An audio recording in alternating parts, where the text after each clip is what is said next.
I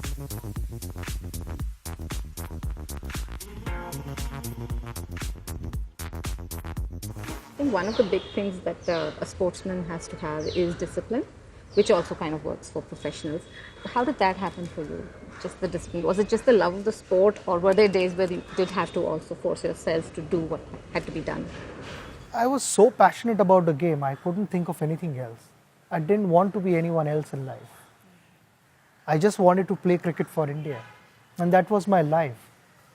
So it was all about having fun, it was all about enjoyment, it was about living that wonderful dream. That journey was beautiful, and I was prepared to do anything for that. Yes, when I was 11, 12, there were occasions I felt like bunking practice, but my coach would come home on a scooter and he would say, okay, get your kit bag, we are going and we are practicing. We are not missing any session. So those were important sessions for me. If I put them all together, there were quite a few sessions and I learned a lot in those sessions. So to all the kids, listen to your coaches and your parents. There'd be distractions, and it is natural. But don't skip those sessions. Avoid doing all those things because there'll be time to enjoy all those things later on in your life. Going back to November 2013, when you announced your retirement, did you actually have to go out looking for challenges, or were they all there and you just now had the bandwidth to look for them, to chase them? The challenges in any profession will be there. Whether you're on the field or off the field, there are on-field challenges when you're on the field, and there are off-field challenges in day-to-day life. And that is what makes life interesting. That is what made cricket interesting as well. I've completed 3 years of retirement. So the first half of my life was 24 years of international cricket. And here I've only completed 3 years. So I'm still in that phase where I'm learning. And what I don't want to stop in life is that learning process. How has your second innings been? What has Sachin been doing after November 2013, and what's the new focus now? Second innings has been special, without any doubt. Second innings has just begun. I am able to do all those things which I was not able to do for the last 24 years. Travel to different parts of the world, meet different people, get involved in different things. During my cricketing days, it was everything to do with cricket. And everything, all the offers which came to me, I would actually evaluate those things. Is it going to harm my cricket? Is it going to stop me from giving my best on the field? Is it contributing in making me a better person? And then we move forward. I'm continuing to do those things, but I have now more time to engage myself in different activities. The first innings was about chasing my dream. The second innings is all about satisfaction. Would you say your father and your coach were the two biggest influences in your life? My father, my coach, and my brother. This team was a terrific team. So when it came to life lessons, my father was my guru. When it came to cricketing lessons on field, it was my coach, Mr. Ramakant Achrekar. And then cricket and generally in life, it was also my brother Ajit. Three of them really contributed a lot, and we were able to segregate these three things. I started playing cricket when I was 11, and at that time I did not know much about cricket.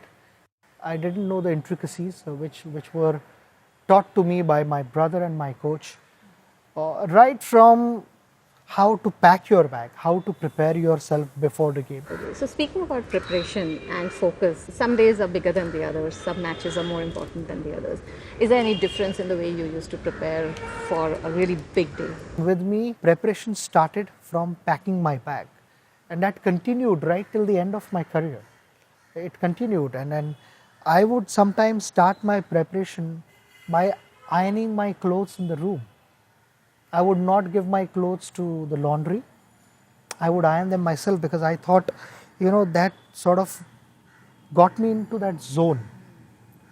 Suddenly I saw whites and I was ironing my whites or my colored clothing, ODI clothing. I was ironing them in the room.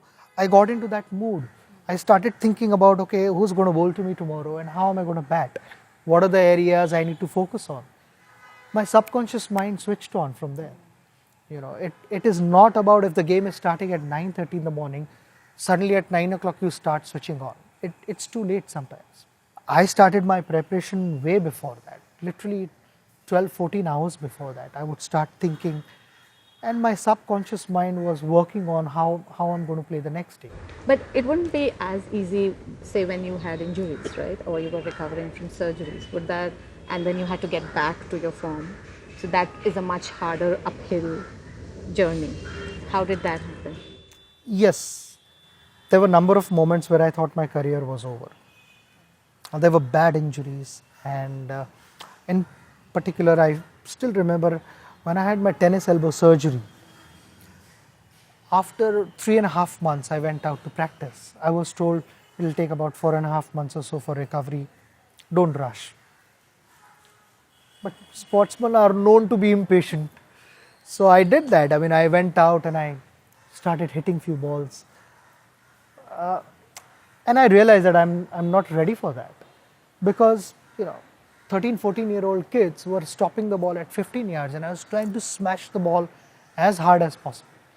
And I came back home really disappointed and disheartened, and I thought my career was over. I told my wife that, I just pray to God that I need to have one more chance. My career cannot stop like this. I need to get back on the field. I started having sleepless nights.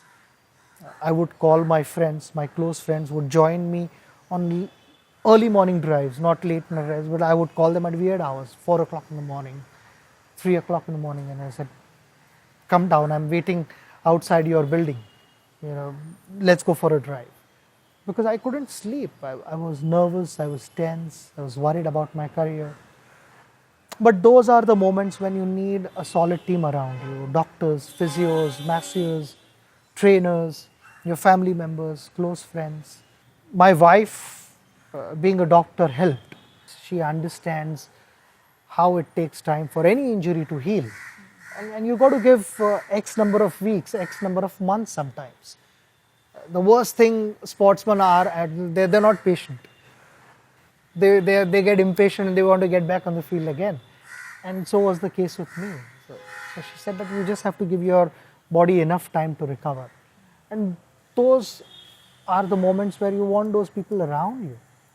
You want them to keep you in that space where you think positively, and that also has a good effect on your healing. You recover faster, you heal faster. That contribution was invaluable.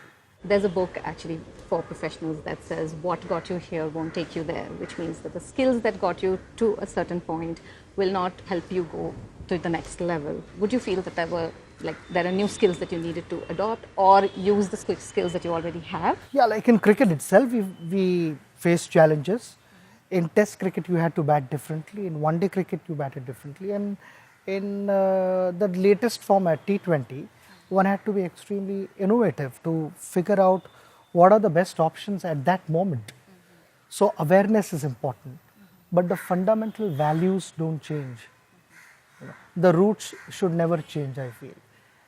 Around that, if you're innovative, it always helps. But if you're trying to change yourself completely, trying to change your natural instincts, your decision-making ability, then you'll always clutter up your mind with various thoughts.